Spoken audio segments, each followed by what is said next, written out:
Today is the 21st day of April, 2023, and welcome once again to the Chapter 49, Chapter 49 podcast. Even though I'm supposed to be healing from my massive cough and respiratory infection, seems like it still wants to rear its ugly head every now and then. If I can say it, I am Larry Lannan, volunteer retiree and host of the podcast. Our chapter president, Duncan Giles, is the other party that is a part of this podcast each time we record, hopefully weekly. Welcome back, Duncan. Hi, Larry. It's always good to be here. Yes, the public health director for Fishers, the city where I live, I explained to her what, I was going through, and she says, we have a name for it. We call it the crud. Yeah, that's the technical name. I was just going to say, is that the technical term for it? She goes, no, but that's what we like to call it. It's better than the real name. I don't want to. I hate to start this podcast on a downer, but Duncan, I'm very disappointed about something, and I'm sure you'll share this with me because you and I have had some level of celebrity with this podcast, and I just realized I have not received an invitation to King Charles' coronation. They said they could only send one out, and I had to accept on our behalf. So I apologize. I didn't want to say anything. Okay. Because I didn't want you to be upset. But, my wonderful partner, Kim, and I are planning on going over there. So something about they have a special room for me in the Tower of London. It sounds pretty nice. It's a pretty good view. You've invited the king to be in a podcast, I'm sure, haven't you? Oh no, I have always had fun with the British royal family. It's an interesting group of people. That's all I will have to say about that. But no, Duncan and I are not going to the coronation. I just had to start with something unusual today. Let's get down to business because we've talked about an issue before on the podcast, and we want to talk about it some more today. We've talked about travel and particularly when it comes to training. When a training class begins on a Monday morning at 8 a.m. and you have no travel time and you have to travel, let's say on Sunday, to be there on time on Monday, what about the time you spent traveling to get there? NTU has brought this up with the management. Years ago when you and I were in training, we used to have midday starts for classes that began, on a Monday, for example, and it would start in the middle of the day to give people a reasonable amount of time to travel. It seems that things have been moved around a little bit since we're now back to in-person training. We didn't have much of that for several years. So NTU's tried to raise this issue, but so far no luck. I understand NTU is pressing the issue now. So tell us where this whole issue is right now. Yeah, this is one of those things where we seem to have a pretty good handle on it pre-pandemic, where, if you were going to have training, it would either be Tuesday through Thursday, or if it was going to be an extended period of time, you would have, people would be in over the weekend, but they would be staying over the weekend. It would not be traveling over the weekend. And, so all of a sudden they started having these things where you would have to travel pretty good distance to get to your training on a Monday morning, as you said, start off bright and early on a Monday morning. And NTU National, once they heard this from the chapters, rightly said, how are you compensating these employees that are going to this training travel, doing this training travel? And the IRS was like, yeah. And we could not get a good answer from them. And National NTU, to their credit, said, okay, if you don't want to talk to us about this, we're going to file a national grievance. Because definitely employees are being harmed when they're having to travel due to a directive of management and not being compensated for it. There should be, this is work time. If you're being told you have to travel on a Sunday, or you have to travel home on a Saturday, or outside of your tour on a Friday night, then that's being directed by management, and therefore it should be compensated. And management, for whatever reason, in these instances, didn't want to do that. So National NTU has filed a national grievance to try and correct this. It really is sad that NTU had to go a formal process because this, as you mentioned, this was raised to the agency trying to see if there could be some other kind of solution brought forward. And It's interesting that the agency didn't really seem to know what to say. Yeah, it's one of those things like, okay, do you not have anybody that worked before the pandemic that could have explained this to you, how it was done? Did they retire during the pandemic or move to a different position? So you're unsure of how to handle this. This is not rocket science. It's not nuclear physics. It's basically if you have people that you're directing to do something, you're going to have to compensate them because they're not doing it on their own time. They're doing it at your direction. So that's one of the things that we're having trouble getting some of the different divisions and executives in those divisions to understand. And we're hoping by the filing of this national grievance, we can get this taken care of. So, have we had any examples of this in our own chapter? Not to my knowledge, because if an employee had come to me with this, I can flat guarantee you I would have been up the chain on the executives going, what the are you thinking? How are you compensating these people? Well, we're not. Well, you are, one way or another. So not to my knowledge, but I hear it's been big on the coasts. So, if you are an IRS employee and you receive a training announcement and you have to travel and it starts at 8 a.m. local time on Monday, what does the employee do at that point? The employee needs to let their chapter know that they've gotten this notice that's going on so the chapter can work on it. You have to, you don't want to get an insubordination charge against you. So if you're directed to go there, it's not illegal. So you want to follow that direct order, but let your chapter know so the chapter can work it, so they can work it either individually or with national office if it's part of the bigger issue. And that way we can get some compensation for these employees who are having to travel on their own time when they shouldn't be. Well, Congress is back in session now. And as a result of that, there's been some congressional testimony. First testimony I want to talk about are actually remarks to Congress by Tony Reardon, our national president. Even though Tony Reardon has announced his intention not to seek another term when the election comes up in August, you made it pretty clear that he wasn't going to lose a step. He was still going to be right on top of things up until the time he's gone, and that has certainly been the case. So he has recently been expressing some remarks to Congress. Tell us what he is informing our elected officials of. Yeah, Tony is definitely not losing a step. He will continue to press forward until his time in office is over and probably after that. But he in his remarks to Congress wanted to make clear that they don't want to have any of these cuts that some of these representatives and senators are talking about, because they would have a great adverse impact to all the agencies that NTU represents, specifically for us, IRS.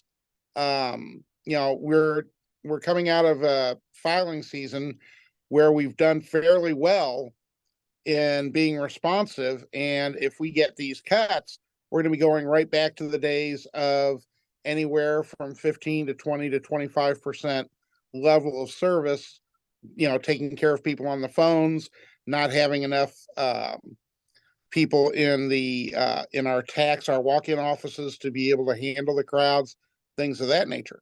So Tony made it very clear in his remarks to the Senate Finance Committee that he wanted to make sure that they understood that it's something that funding for these agencies, especially IRS, is still clearly needed and has to be done.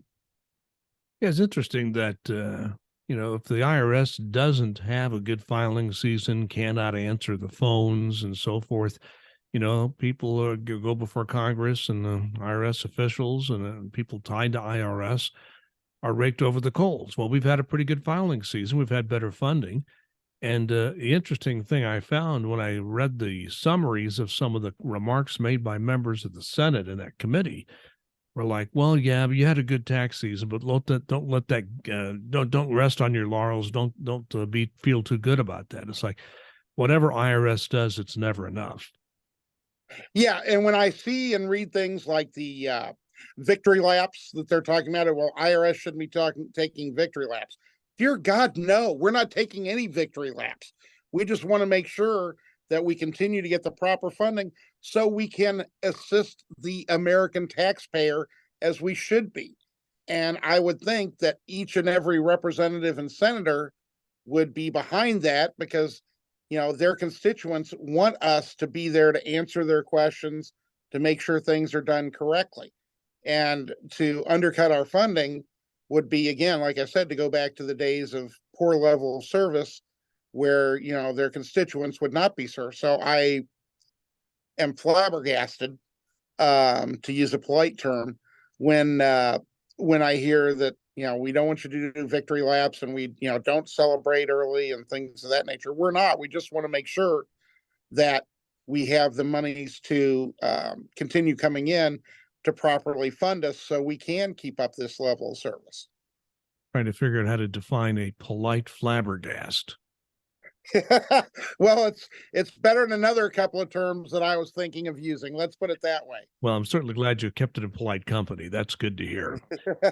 So I think we can safely say that Tony Reardon continues his advocacy for the agency, for its employees, and for the ability of IRS to do its work, whether it's compliance or service.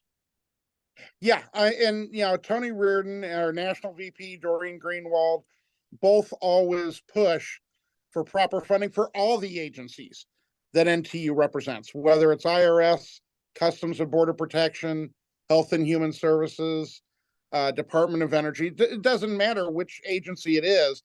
They want to make sure that the proper funding is there so we can do the work that we're supposed to be doing for the American taxpayer. It's pretty darn simple, and they are great advocates for continuing to push for that. And moving to the other side of the equation, we've talked about Tony Reardon and his remarks to Congress. Commissioner Danny Werfel has also been before the Congress, and he's had some very interesting things to say. Tell us about that. Yeah, Commissioner Werfel was in front of Congress this past Wednesday, and right after filing season, and told the senators, because it was a Senate committee, that we were sitting at 87% for our phone level access, which is outstanding, especially compared to our past several years. We know we're not going to continue that because right now we're throwing everything we can at the phones, but it's still going to be a pretty high level for the entire year, I'm sure. But we're on top of things for the most part, for paper inventory, for the returns and things of that nature.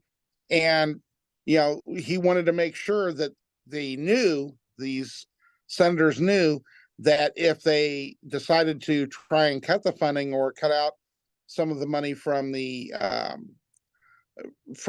money that we're getting for the next several years, that we could be going again, as Tony pointed out, to the bad situation where the level of service wouldn't be serving the American taxpayers like they should be. It should be pointed out, and we bring this up again and again, but I think it's important to never forget this, just how underfunded the IRS has been for, I don't know, how would you say, 15, 20 years, maybe longer? At least. Yeah, and the last 10 to 15 years has been almost criminally underfunded. I think it was a Deputy Secretary of the Treasury who said that we're at the same levels hiring wise as we were back in the late 1970s, which is just boggles the mind when you can think about how much the population has grown since then in the United States.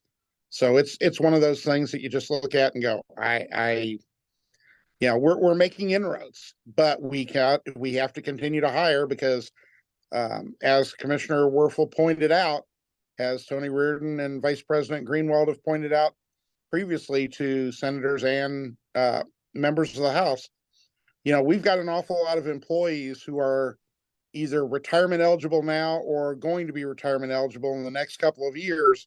And we need to be prepared for that and try and get these folks on board now so we can do transfer of knowledge more than anything, but also make sure that we have the people that are able to continue to do the work.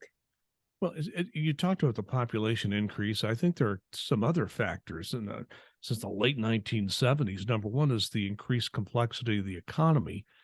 and the entire landscape that IRS faces. And also the fact that the tax laws continue to become more complex, are not getting simpler. So, with all of these things together, an underfunded IRS means number one, the compliance suffers both in terms of audits and collection ability. And of course, service will also suffer as a result of that. Yeah, and I appreciate the remarks of Senator Wyden from Oregon, who basically said that compliance and customer service can and often do work together with the IRS because we need the enforcement folks. Um, Commissioner Werfel had said that they're still planning on hiring 10,000 more people this fiscal year and another 10,000 next year. And a lot of those are going to be folks that deal with, the taxpayers on the phones for, uh, if either on the phones or in person and field assistance, things of that nature. But it's also going to be a lot more enforcement people. We need a lot more revenue agents. We need a lot more tax compliance officers, and we need more revenue officers. And as Commissioner Werfel said, we're not going to be going after those folks who make less than $400,000 a year. Those are the people we want to try and get more information to. We want to try and help them to make sure they're in compliance. We want to have the ability to go after these folks who have the more complex returns, as you pointed out, the very technical tax law, who are making an awful lot of money and not getting audited as they should be.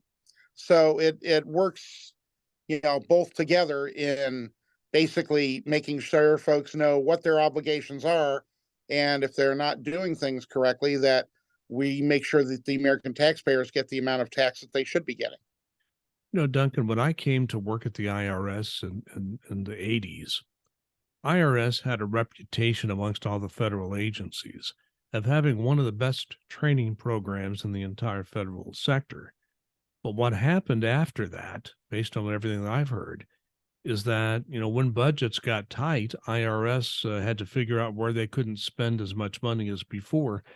And training and coaching sadly suffered as a result of that. I'm curious, from everything and all the information you receive and the people with whom you speak, um, how do you think the IRS training program is doing? Are we able to build it back up again, or where is it standing right now? Man, I sure hope so. It's a work in progress because we've had a couple of years where we've been training people virtually during the pandemic, and that frankly is not the best way to go. I think everybody has agreed that the best way to do this is in person. And again, not only just because of the fact that the training in person could be very possibly more effective, but the discussions that you get are much less stilted in person than they would be on a Zoom or those types of calls or Teams call. So we're hoping that they will continue to expand that to use the knowledge of the experienced folks that we have in this to make sure that we don't lose this knowledge and that we continue to be able to go after these folks that have these super complex returns that are trying to do some things that are interesting under the tax laws. We have good folks that know how to do it, but we don't have enough of them. And we need to get more of those folks, get them trained up so they can go and take a look at these complex returns, make sure that everything is being done on the up and up. And if it isn't, to make sure that these folks are being told, okay, now you have to pay your fair share. Move on to another subject, because the Office of Personnel Management, the kind of overall HR office for the entire federal civilian service, there was an announcement made the last few days that OPM is now dropping those COVID rules that were put into effect during the pandemic that required maximum telework. So that's received a lot of press amongst people who cover the federal government employee issues. And I think what we need to sort of emphasize that, yes, that is the case, but that at least at IRS, we have very strong contract language. Explain how that impacts us particularly. Yeah, when you're hearing things like that, things from member of Congress who want to bring people back into the office because telework is bad. Well, if somebody is a good employee in the office, they're probably chances are going to be very good at telework. They're going to be happier while they're teleworking. They're going to have a better work-life balance, less absenteeism, things of that nature. So telework is not a bad thing overall. If there are some people who are abusing the telework, that's management's responsibility to make sure that they take the corrective action that's needed. But these are all spelled out in our national agreement. And when you hear people say, well, they're going to be bringing people back and, we're going to be ending telework and things of that nature. No, we have a contract, a legally binding contract between IRS and NTU that spells out when you can take telework, how often, things of that nature. So that's not going to be changing. And we want to make sure that people understand that. You can hear a lot of stuff in the press. You can hear a lot from representatives and senators on this. You can hear a lot of people that are unhappy that say everybody should be back in the office. It's better for, restaurants and businesses that are downtown because they're missing because people are at home. I totally get that point, but that's not the purpose of telework. The purpose of telework is to get the work done in the best way possible for both the service and for the employees. And because we have contractual provisions covering this, those will be listened to, they will be taken care of, and they will be done correctly, or else folks like myself or my brethren across the country will be stepping in to discuss this with various areas of management. So the telework situation at IRS is contractually in place, and even though OPM's overall guidance may have changed, our contract has not. So that's the point I wanted everybody to know, that our rules continue to be in place. Want to mention something else, something that's getting a lot of publicity right now. We need to bring it up again, is the debt ceiling. Now, there's been a lot of talk about the debt ceiling. There have been some proposals. I think the majority in the House has put a proposal together on passing a debt ceiling with a pretty draconian spending cut of 20% of all discretionary spending, for example, which would be which would not be good for federal agencies or federal employees. It doesn't appear that's going to become reality, but it is at least being discussed. And failure to raise the debt limit, as we have mentioned before, has some very serious ramifications for the economy in general and federal employees in particular. So as people watch this debt ceiling debate, and as we watch it in the news, what should we be looking for, Duncan? I'm hoping sanity, but that may be a forlorn hope. And what everybody needs to understand, we've discussed this before, but the debt ceiling is not talking about bills that we're going to be incurring and things of that nature. It's about bills that have already passed. This is the debt that the government already owes. So it's basically just almost should be up until the last 15 years or so, been a pro forma vote. Okay, we need to raise the debt ceiling. Well, now it's become a political football, and both sides use it, but it should not be a political football. This is the faith and credit of the United States government that you're messing with. When you start talking about debt ceiling, defaults and things of that nature, that would have a disastrous effect on not getting bills paid by the federal government. Our credit rating would go down, which would have horrendous. You think the interest rates are bad now? Wait till you see them with a debt ceiling. If a debt ceiling is breached, things like the stock market would have a horrible impact on this. So it's something that needs to be passed. How they want to pass it is what the debate is about. And when they talk about these draconian cuts, they want to cut the discretionary spending. Well, that's wonderful. But the discretionary spending doesn't even make a dent in the federal debt ceiling. The vast majority of that is Social Security, Medicare, defense spending. That's well more than the discretionary spending that we have that they're proposing to cut, but nobody is mentioning touching that. So it's almost like a kabuki political theater type situation. But this is not something you want to play with. And we're hoping that as it gets closer to when the debt ceiling will be hit, that we will see more, like I said, sanity, I hope, would break out, and it would we would get this passed and raised. You're asking for a lot, Duncan. You're asking for sanity. I know it's one of those forlorn hopes that I always have, that at some point sanity will break out. And just to repeat something we've said many times before, if the debt ceiling is not raised properly, we still don't know what would happen. We don't know what it would do precisely to the economy. We don't know what it would precisely do to the federal workforce. I talked about when I was a manager, when we had this possibility, and I was trying to get guidance, and nobody in the management chain really knew exactly how this was going to work. And I don't know about you, but I think the proper time to talk about federal spending is a budget time. That's when you have the debate, not when the debt ceiling is coming up. But that's just my opinion. I guess I'm a little too much on the sanity side, aren't I, Duncan? Yeah, you're using that logic thing again. But you're exactly correct. I mean, that's where you want to have those discussions. If you're worried about the debt ceiling and what's causing it, then you have those budget talks. And those are also combined with, what taxes are out there that need to be raised or cut or whatever the situation may be. That's when you have those discussions, not during the debt ceiling, which is, to be honest with you, like playing with fire, as I think any economist out there would tell you. You do not want to mess with this. It's playing with fire. And I just hope calmer heads will end up prevailing.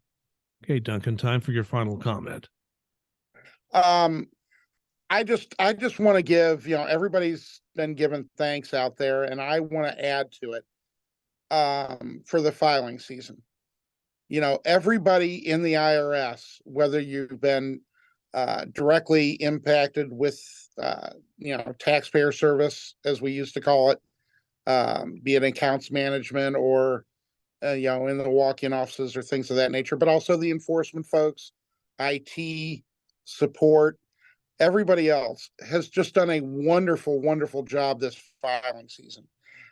Still has been a lot of confusion, but we've gotten a lot of new people, and the veterans that I've talked to, the seasoned folks in the IRS, have done a great job in bringing those folks up to speed, making sure that they can help out. And I just want to thank everybody for, a great filing season overall, and just to continue the great work. And I couldn't be prouder to be among the folks that work with you. And I'm sure my brethren across the country express the same thing, as National President, NTU President Tony Reardon, and Vice President Doreen Greenwald have expressed as well. Duncan, that's so true. When I was a manager, I was always so proud of my employees. And when I was a union rep, I was always proud of the people I represented and my coworkers as an employee. So I do share that a great deal. And that is a great accomplishment. It wasn't just the budget. I mean, we did get money, and we have to have that as a base, but the people working on the ground got that work done. My final comment's very quick. My mother, who lived for 92 years, passed away just a few months ago. She taught me many lessons, but one of the major lessons she taught me was never to hold a grudge.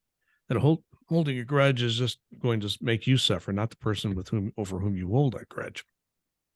And there was a recent study done that basically reaches the conclusion that the power of forgiveness is so, so big that if you are willing to forgive and forget, that it is good for your mental health to do that. And it has now been, how should I put it? It has been formalized and verified by a scientific study. So I guess that teaches us all a lesson my mother taught all of us when we were growing up. Never hold a grudge. It's not good for you. The power of forgiveness is very, very powerful. So that's what I will leave everyone with today. And of course, as always, thank Duncan Giles for his time. And Duncan and I both do this as weekly as we can do it, because we hear from you. You would tell us that you enjoyed this conversation. We try to bring forth the news that we know of and can hopefully help you with. And we always encourage you to give us any comments you wish. You can go to nteu49 at AOL.com. If you have any comments, Duncan will be glad to take your comment, good or bad. We'll take criticism. We're not, we have thick skins around this place. But I do want to thank you for the support you've given us. We've almost done this for 3 years now. I haven't actually kept track, but we're pretty close to the 3-year mark of doing a podcast. There aren't too many podcasts that have lasted that long, but Duncan and I are just stubborn, I guess. We just never do end it. But in the meantime, we thank you again for watching and listening. And please be safe and be kind.